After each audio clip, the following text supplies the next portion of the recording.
Then the group finally turns on White directly.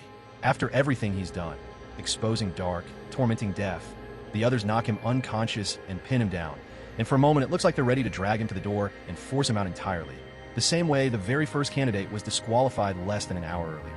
Blonde argues that forcing him out would mean choosing for him, and that doing it could put all of them at risk too, not just White. The group puts it to a vote, right there with him still on the ground.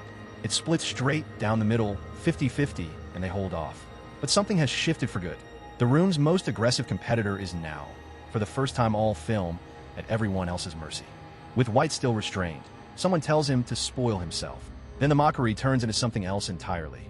White insists, with real panic in his voice, that he urgently needs medication from his pocket, on the hour, every hour, without fail.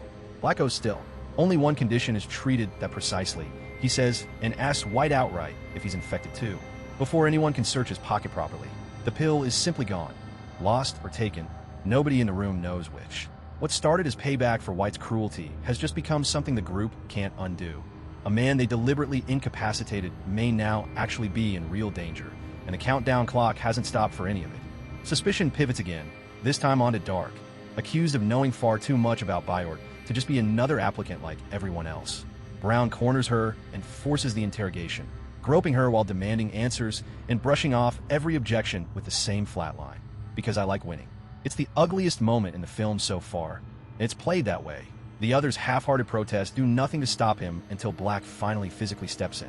By the time it's over, nobody's any closer to knowing whether Dark was ever hiding anything at all. What is painfully clear is that the group's original promise to cooperate is now completely dead. White's condition stops being ambiguous.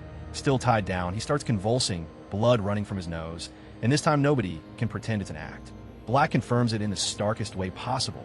His own wife died of this virus, and he's a carrier himself, which means he knows exactly what these symptoms look like up close better than anyone else in the room.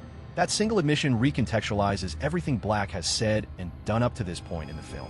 But knowing White is really dying doesn't solve anything. The missing pill is nowhere to be found, gone somewhere on the floor.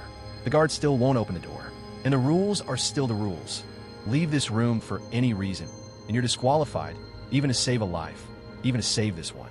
The group ends up screaming at each other over a man who might be dying right in front of them, arguing over whether saving him is even still a choice they're allowed to make. Somehow, the crisis breaks. White survives, apparently because of Blonde, though he shows her no gratitude for it once he's back on his feet. When the dust finally settles, the cost is laid bare.